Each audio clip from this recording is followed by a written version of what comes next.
How many times have you been told that there's never been a female president of the United States of America? What if I told you that everything you know about that is completely wrong and there was an unofficial female president?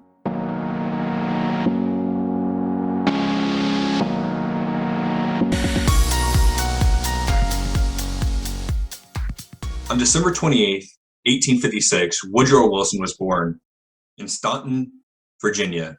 Now, I'm probably completely butchering the pronunciation of that town, so sorry about it.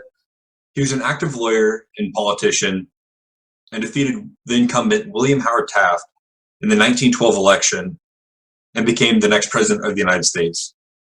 Now, you might be thinking, Woodrow Wilson's not a female, clearly. So what gives? Well, just you wait, it's about to get crazy.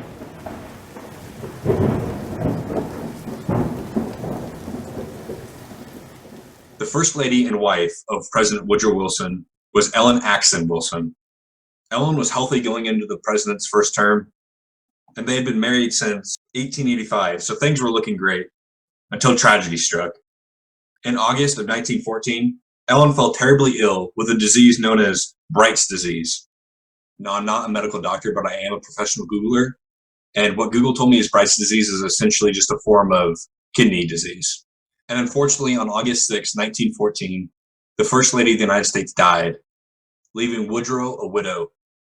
And now things are going to get crazy.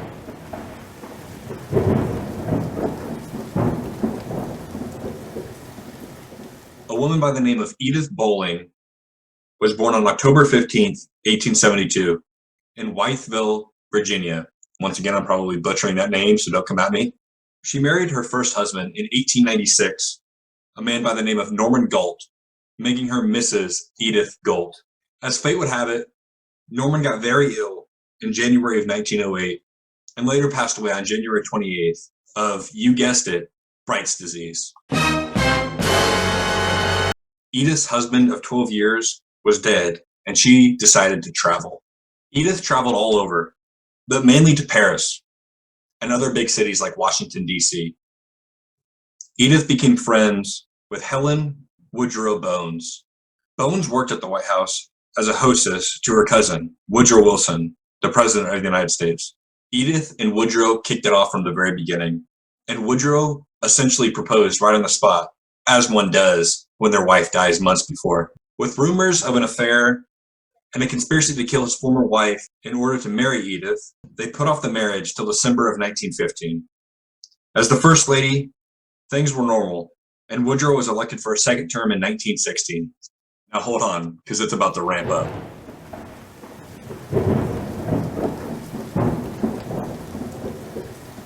And just a quick side note, these are one of those things in history that I find just absolutely amazing because you're never told this kind of stuff. This is one of those stories that just sits dormant, waiting for somebody to find and expose. And also 80% of the people who watch these videos are not subscribed, so go ahead and touch that subscribe button. It's free.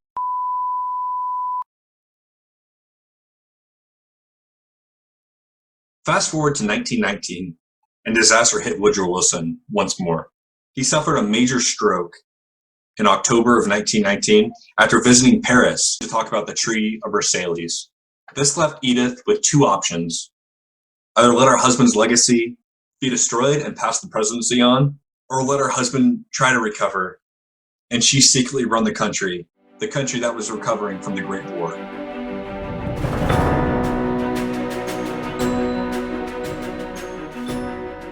Edith's decision was that she was going to secretly run the country behind closed doors. She set a plan into action. The first step was to tell the public, Congress, and anybody that would be even remotely close to the president that Woodrow was focusing on his work and wouldn't be seen, and everybody just believed her. This shows how gullible people were back then, that they would just literally believe anything that anybody told them. Now you might be thinking, nobody tried to get in contact with the president. I mean, if the president just vanishes, nobody is trying to contact him. Well, there was one person. The person was a congressman named Albert Fall, who was skeptical and wanted to see the president. What Edith did next was just a baller move. You see, Woodrow Wilson was essentially just in a coma and in a vegetable state right now. And what she did was she set Woodrow Wilson up in bed and talked as him, hiding below the bed, and Fall fell for it, pun intended. Another thing that Edith did was she staged a photo in the Oval Office of him sitting up in a chair, and I just imagine it being like he's wearing like dark glasses and he's just like leaned back. But basically what happened was he was set up in a chair and they took a picture, just say, hey, look, everything's okay, when in fact it definitely wasn't okay.